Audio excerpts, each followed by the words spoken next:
అందరికీ వందనాలండి. నేను చెప్పాలనుకుంటున్నానంటే నాకు జీసస్ గురించి అయినా ఎక్కువ యేసు ప్రభు గురించి కూడా ఏం తెలియదు. మా ఫ్రెండ్ ద్వారా నేను తెలుసుకున్నాను. అప్పుడు పాస్టర్ గారు అప్పుడు మాత్రం ఒకటి చెప్పారు, నమ్ముట నీ వలన నమ్మువానికి సమస్తము సాధ్యమని. నేను టెస్ట్ చేశా ఎంతవరకు నిజమని. తర్వాత రోజు ఇంకొకటి చెప్పారు, ఆశగల ప్రాణం దేవుడు తృప్తిపరుస్తాడని. దేవా, నాకు నీ గురించి తెలుసుకోవాలని ఆశ ఉంది, నాకు ప్రార్థన ఎలా చేయాలో నేర్పి. వీళ్ళందరూ ప్రార్థన ఇది చేస్తున్నారు, వీళ్ళు ఏదో వర్షిప్ అంటున్నారు, ఏదో అంటున్నారు, నాకేం అర్థం కావట్లేదు. అసలు ఏంటి నువ్వు, నాకు నీ గురించి తెలుసుకోవాలని ఆశగా ఉంది. సర్ప్రైజింగ్లీ ఆయన నెక్స్ట్ డే వర్షిప్ ఎలా చేయాలని చెప్పారు శర్మన్. అంటే ఇంకా ప్రార్థన ఎలా చేయాలి అంటే నేను ఏం చెప్పాలనుకుంటున్నాను అంటే, దేవుడు మనం ఆశ కలిగితే దేవుడు ఏదైనా చేస్తాడని నాకు ఒక నమ్మకం పెరిగిపోయింది. అంటే ఈ నిజమైన దేవుడు మన మాటలు వింటాడు, మన చూస్తున్నాడు, ఏదైనా చేయగలనని ఒక నమ్మకం నాలో బలంగా పెరిగిపోయింది. అన్న ఒక సర్వీస్కి వస్తావు, కేవలం బిలీవర్గానే ఉంటావా, పరిచర్య చేయవా అని అంటాడు. తగిలింది నాకు గట్టిగా. ఇంకా నెక్స్ట్ ఇంకా నేను పరిచర్యలోకి వచ్చేసాను. పరిచర్య అంతే ఉంటావా, ఇంకేం చేయవు, అంతగా మించి ప్రతిదీ ఇంకంతేనా, ఇంకా ఎదగవా డిసైపుల్గా, ఇంకెలా ప్రతిదీ అడుగుతుంటే నేను అంతతో మాట్లాడలేదు అన్న, నాకు తెలియదు. నేను తర్వాత అనుకున్నా మాట్లాడరు ఎందుకు, అందరూ నాకు ఎందుకు విలువ ఇవ్వరండి. కానీ నాకు తర్వాత ఒకటి అర్థమైంది, పరిచర్య వాక్యం మన బలపరిస్తే దేవుడు మనం తెలుసుకోగలిగితే దేవుడే నడిపిస్తాడు. మనం ఎక్కడున్నా, మనతో మాట్లాడినా మాట్లాడకపోయినా. అలానే నేను ఒకే ఒక 3 క్వాలిటీస్ చెప్పాలనుకుంటున్నా. అన్న చెప్పిన వాక్యంలో నన్ను బాగా బలపరిచినాయి. సిగ్గు, మొహమాటం, భయం అనేవి అసలు ఉండకూడదు దేవుని పరిచర్య చేసే వాళ్ళకి.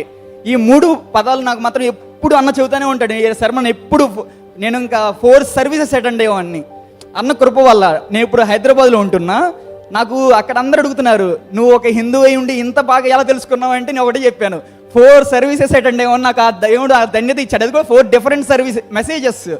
హైదరాబాద్లో నాకు ఆ ధన్యత లేకపోతుందని నేను బాధపడుతున్నా. అక్కడ అందరూ అడుగుతారు, ఏంది అందరూ సేమ్ సర్వీస్ సేమ్ మెసేజ్ అని. కానీ అన్న తర్వాత ఇప్పుడు మీరు మంచిగా ఇక్కడ విజయవాడలో ఇంత 4 సర్వీస్ 4 డిఫరెంట్ మెసేజెస్ అంటున్నారు. ఇదే హైదరాబాద్ వెళ్తే లేదా ఏదైనా జాబ్ ఏదైనా ఊరు వెళ్తే అక్కడ మీరు అవకాశాన్ని కోల్పోతారు. సమయం ఉన్నప్పుడే సద్వినియోగపరచుకోమని కూడా అది కూడా చెప్పాడు నా కోసమే. ఇప్పుడు నేను హైదరాబాద్లో ఆ బాధ నేను అనుభవిస్తున్నా. సో నేను ఏం చేస్తానంటే యూట్యూబ్లో లైవ్ ఓపెన్ చేసి ఈవినింగ్ కూర్చొని చూస్తూ ఉంటాను. నాకు మాత్రం ఒకటి చెప్పాలనుకున్నా అండి, దేవుడు నా జీవితంలో మా కుటుంబాన్ని ఆశీర్వదించాడు. నా జీవితంలో చిన్నగా కార్యం చేస్తున్నా కానీ మా యొక్క కుటుంబాన్ని, మా అన్నయ్య వదిలిని చాలా గొప్పగా ఆశీర్వదించాడండి. ఎంత గొప్పగా అంటే వాళ్ళు బిలీవ్ చేయరు, కానీ దేవుని యొక్క హస్తం మా యొక్క కుటుంబం పైన ఉంది. నేను అదే చెప్తాను, మా ఇంట్లో నేను ఒక్కరినే బిలీవ్ చేస్తున్నాను, కానీ మా ఇంట్లో వాళ్ళు నాకు ఎక్కడ ఆటంకాలైనా ఇబ్బంది ఏది పెట్టలేదు. కానీ వాళ్ళు కూడా నమ్ముతారు, ప్రార్థన చేయమని చెప్తారు వాళ్ళ గురించి. ఎందుకంటే నాలో వాళ్ళు చూసిన విశ్వాసం అంటే నేను కనబరుస్తున్న విశ్వాసం అనుకుంది. ఆశగల ప్రాణం దేవుడు తృప్తిపరుస్తాడు. ఆశ కలిగి ఉందాం దేవుని కోసం. మనం ఇప్పుడు గట్టిగా చప్పలు కొడుతూ దేవుని మహిమపరచాడు. యవ్వనస్తుడు నిజంగా దేవుని వాక్యం చేత పట్టబడి రోజు దేవుని కొరకు సాక్షిగా దేవుడు తను నింపుతూ ఉన్నాడు.